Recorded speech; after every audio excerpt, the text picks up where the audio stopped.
The Japanese JGB 10-year would be the equivalent of a 50 basis point move in U.S. 10. So I think it's very difficult to disaggregate what the spillover from Japan is. I've been in touch with my economic counterparts in Japan, and I am sure that they will begin saying the things that will calm the market down. So what are the plans for tariffs on Europe then?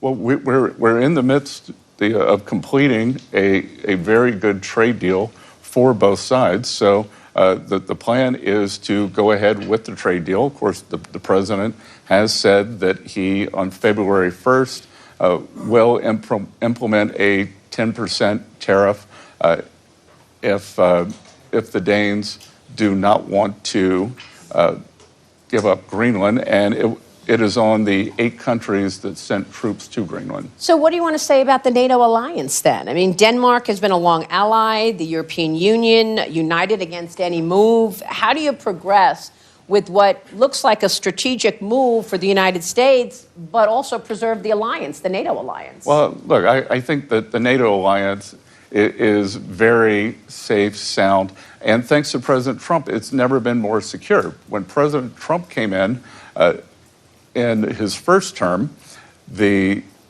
European countries and Canada were not meeting their spending quotas as a percent of GDP. Now they are. They got a lot of catch up to do. And Maria, to put it in perspective, the United States of America since 1980 has contributed $22 trillion more dollars, or spent $22 trillion more dollars on defense than all of NATO. So roughly the same size population, and we have spent $22 trillion more. That is 2/3 of our outstanding government debt.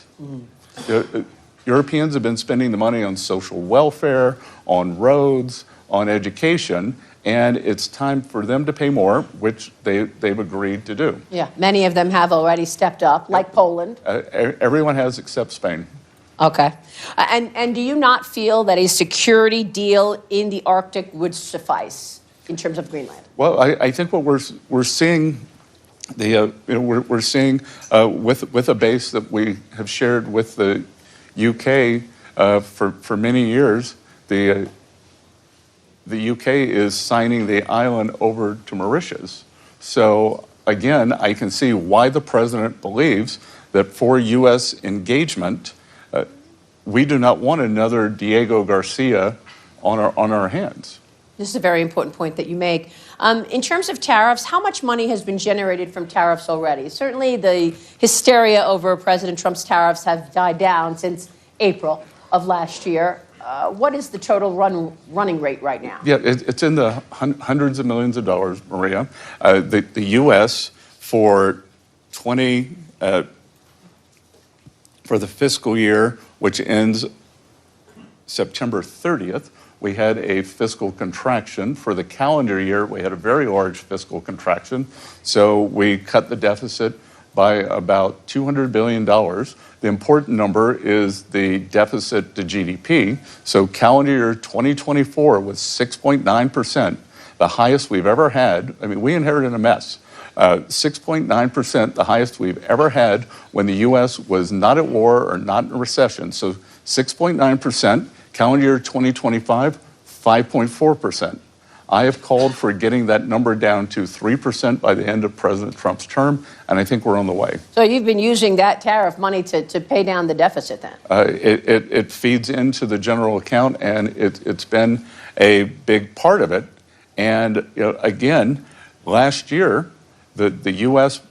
10-year bond was down about 40 basis points. I believe France was up about 40 or 50. Germany was up 50 or 60. U.S. bond market had its best performing year since 2020. And again, back to your point that after Liberation Day, April, May, it's the end of the world. The world's going to sell U.S. assets. Just the opposite happened. Is as Treasury Secretary, I can see who the buyers are of our bonds. And we had more foreign participation than ever. And just to be clear, a moment ago, when I asked you about the market reaction, you don't think markets rates are spiking on this Greenland story. You think that what's happening in Japan is specific to Japan. Well, I think that the Japan situation, that the market there, again, had a 6 standard deviation move, and that was happening before any of the Greenland news. And I think the rest of the world, German rates are up, French rates are up, Japanese rates are up a tremendous amount. Secretary, I want to get to the macro story in a moment, but let me stay on tariffs for one more moment, because we could be hearing from the Supreme Court imminently. And of course, the Supreme Court will issue a ruling on the president's use of tariffs during a, quote, emergency, the IEEPA reason that you've actually issued some of these tariffs. What are your expectations for the Supreme Court? We could hear from them this morning or even tomorrow morning. If they rule against you, what are the alternatives to raise that kind of revenue, hundreds of billions of dollars that you've already been able to do? Well, Maria, I think it's very unlikely that the Supreme Court is going to strike down a president's signature economic policy. It didn't early on with the ACA, also known as Obamacare. They reinforced that recently. And the real problem here is President Trump has used IEEPA for negotiating leverage for geopolitics in emergency situations. If we look back, the first IEEPA tariffs were fentanyl tariffs. So on Mexico, on Canada, on China. And if fentanyl is not a national emergency, I don't know what was. 200,000 Americans dying every year. And because of that, Mexico came to the table, Canada came to the table, China, who exports or the precursor drugs, have all come to the table, and we're seeing a substantial drop in protecting the American people. On October 8th, the Chinese government announced rare earth export controls on the entire world, not just the U.S., and which would have caused an industrial meltdown. President threatened 100% tariffs on China if they did this. My Chinese counterpart, who's been a very good interlocutor, had gone quiet for a couple of days. Chinese immediately came to the table, and they rolled the export controls out a year. And President Trump insisted that I negotiate on behalf of the whole world. So, in terms of the U.S. leading, this is what U.S. leadership looks like. He was able to use IEEPA tariffs to negotiate for the entire industrial world. So I think it's very important here. I'm glad you mentioned China. I'm going to come back to China. But while we're here, what is the latest timetable on the much anticipated bilateral trade deal with China? I had a meeting with my Chinese counterpart here in Davos last night, Vice Premier Hu Lifeng.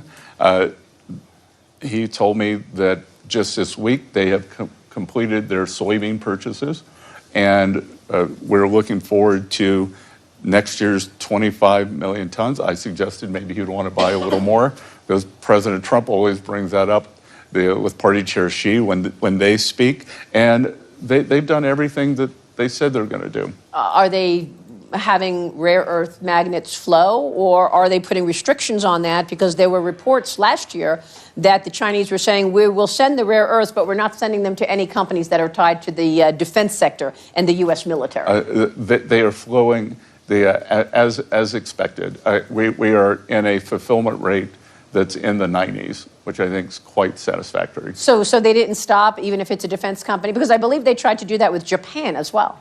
Well, Japan and China have gotten in a skirmish over some remarks that the Japanese prime minister made. So the U.S. is immune from that. Okay, let's talk macro. The U.S. economy seems to have been doing much better than many expected. We had a 4.3% read in GDP last quarter. How would you assess the United States economy? I think that it is very strong and likely accelerating. And Maria, just to be clear, that 4.3% GDP was private sector GDP. So, or actually after the fiscal contraction. So the real number was 4.7. The government contracted by 0.4, so that got us to 0.3. So that is pure private sector GDP.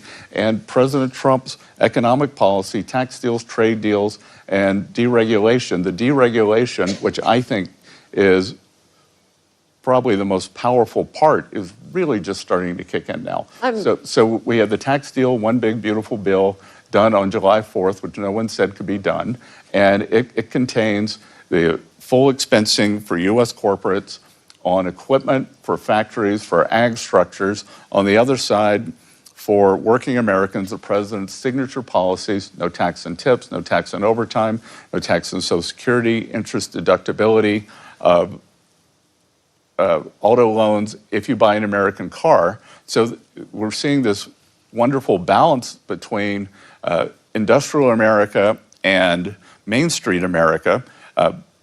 I am also the IRS commissioner, and we did not change the withholding guidance. So we're going to see, as commissioner, I can see there are going to be very substantial tax refunds coming to working Americans in the first quarter. They'll change their withholding. They'll get a bump up in real incomes.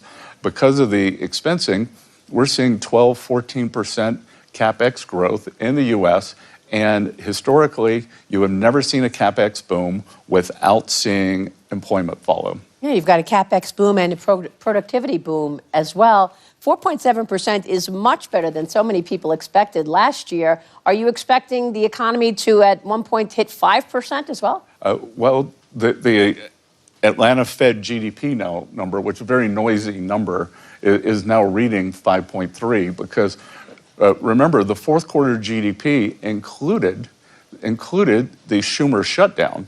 So some of that will be pushed into the first quarter. So I'm expecting that we could be well north of 3, and we'll have inflation coming down. As you said, productivity is very high, and we have measured inflation and observed inflation. And with the observed inflation, I think we can see that prices are already down, and that will trickle into the CPI and the PCE, which the Fed looks at. Well, it's a good point because there is still a perception that prices are still high. Well, prices are high. The Biden administration was a wipeout for working Americans. That the price level increased by 21, 22, 23%. But our friend Jason Trennard, the strategist, has something called the Common Man Index, and that is what do working Americans buy? So basket of groceries, insurance, rent, car payments, and that was up in the mid-30s. So very difficult, other than with energy. The president, through Drill Baby Drill, has gotten gasoline prices down. We're below $2 in many states. National average is below 3, even if you throw in the outlier of California. And so that we can get down. And we are working every day to get things down. And affordability is two pieces. Affordability is price level, but it's real incomes. Real incomes have gone up every month since President Trump took office. And as I said, I think we're going to see a big year for real incomes this year. Wow. And you said in terms of the tax refunds, are we talking about thousands of dollars that people will be getting as a result? We could see, for working families, for each wage earner, we could see up to $1,000 per wage earner. Okay. You said that prices are still coming down, but they're still elevated. The president announced many things, a litany of things, just in the last 100 days. And I want you to walk through some of these things and tell us why they're important, because he put a ban on large institutional investors purchasing single-family homes. He asked for $200 billion purchases of mortgage-backed securities, and he put on a proposal for a 10% cap on credit card interest rates. We know credit card interest rates are always soaring, up to 28, 30% in some cases. That's going to cut into earnings of the bank, certainly. And he also teased something about 401ks, that you would be able to tap into your 401k to then buy a home. Walk us through these things. Why are these so key, in your view, to growth and to reining in prices? Well, here, why don't we start from the beginning? So, the first thing was the ban on large institutional investors purchasing single-family homes and the purchase of mortgage-backed securities. Yep. So the ban on institutional investors in single-family homes, for those of you who are not American, in the U.S., great financial crisis, institutional investors did not participate in the single-family market. So post the financial crisis, institutional investors hoovered up single-family homes. They continue to do it, and there's an unfair tax arbitrage there. You and I have a mortgage. We can deduct the mortgage amount. Institutional investors can deduct the borrowing amount, but they can also expense any repairs and depreciation. So we think that it is a good idea to have them out of the market. We are going to give guidance at some point to see what is a mom and pop that someone, maybe your parents for their retirement, have bought 5, 10, 12 homes. So we don't want to push the mom and pops out. We just want to push everyone else out. And what's important here, you will hear some misinformation that says, well, institutional investors are 1, 2, 3%. That is true.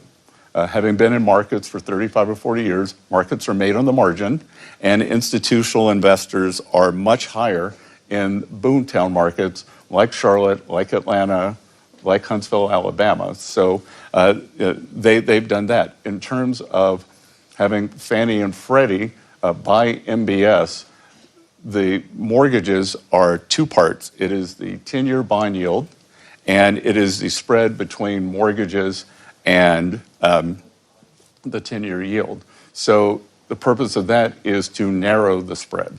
Okay. The cap on credit card rates is expected to cut into bank earnings between 5 and 18%. Your reaction? We've done a lot this year. Bank stocks are at a new high. That through my position on FSOC, the Financial Stability Oversight Council, and the three bank regulators, the Federal Reserve, the OCC, the FDIC, we have done a lot to deregulate banks. Their earnings are way up. More importantly, it has increased their lending capacity.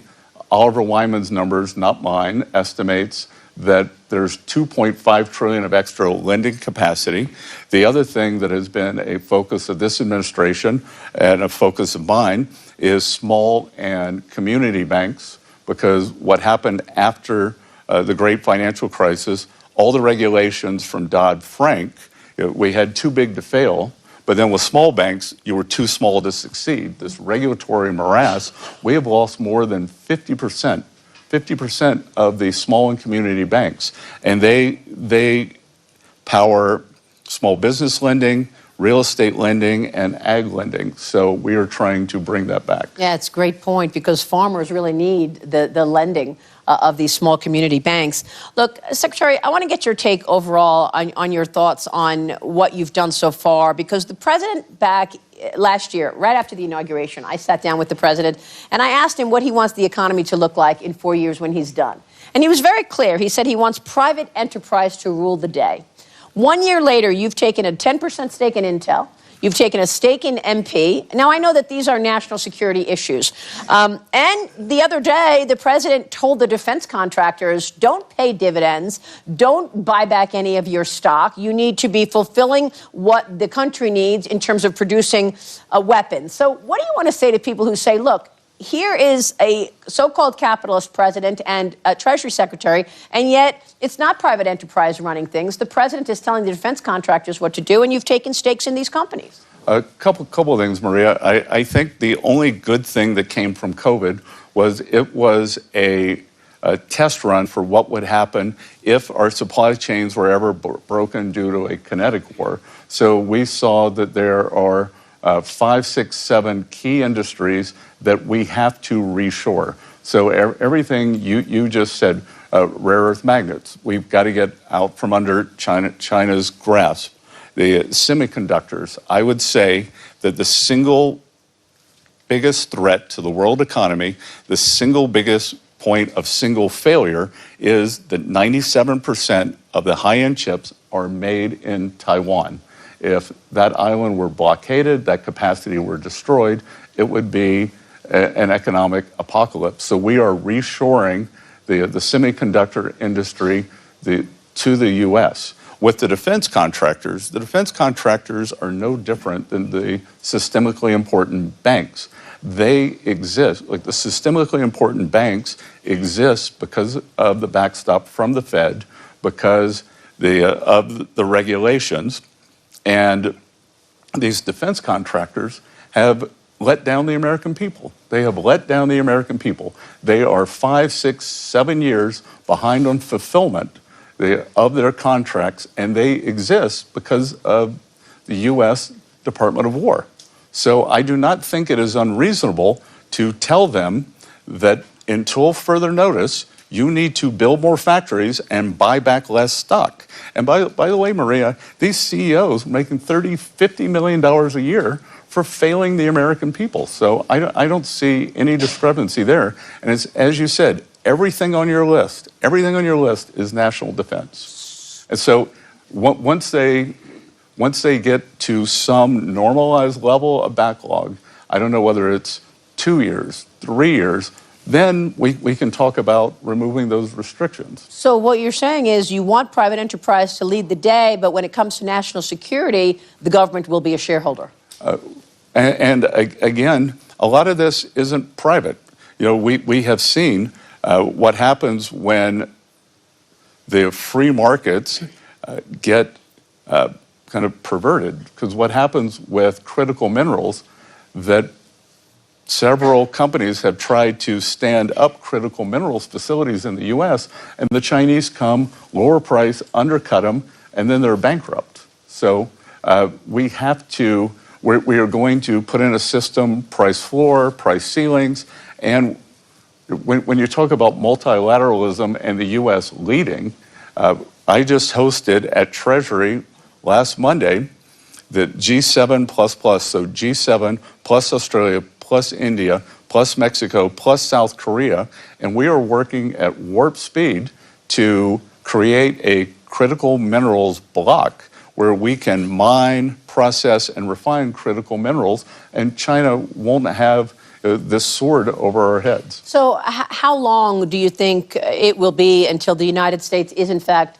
independent in terms of the refinement of these minerals, independent in terms of oil, et cetera? I mean, I know that the U.S. is the largest producer anyway, but do you expect this year, next year, what's your timetable in terms of the U.S. not relying on China for these things? Well, obviously for energy, we are independent. We're an energy superpower, and I would say 18 to 24 months. I went down about 2 months ago to my home state of South Carolina, and in South Carolina, for the first time in 25 years, there's a producer there who made rare earth magnets. So they are starting to come off the supply chain. They believe that within 2 years, they can fulfill most of the rare earth magnet needs for the U.S. And then we also want to help our allies because the supply chain is important. Mm-hmm. What do you want to say about sanctions, something else you've been working on, of course? What are you planning there in terms of Iran and the impact there? Do sanctions actually work?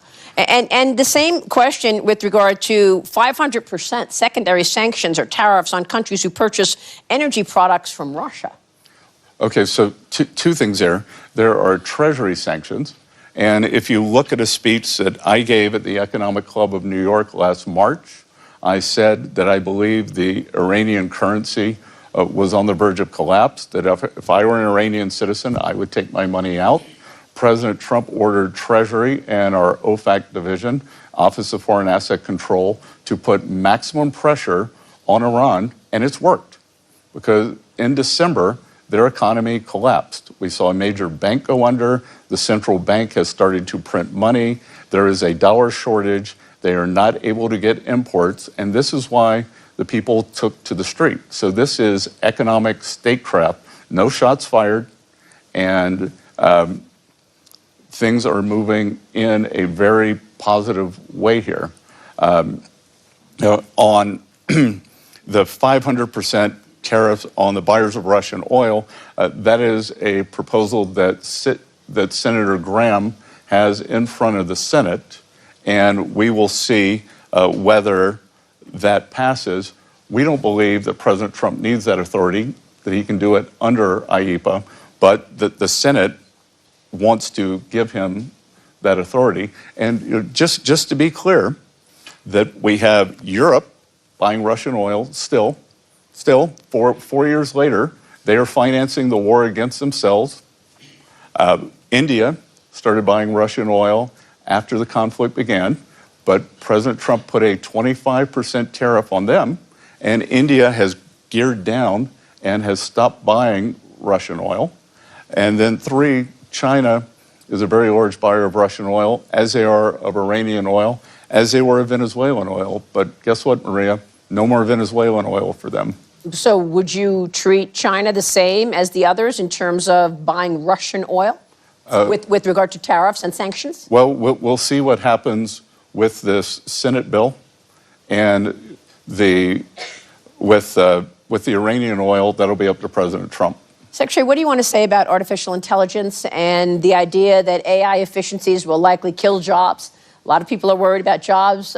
Do we have a plan in the U.S. government right now in terms of job creation in the face of AI efficiency killing jobs? Well, Maria, we are seeing the record factory groundbreakings. That's why President Trump wants to bring back these precision jobs to the U.S.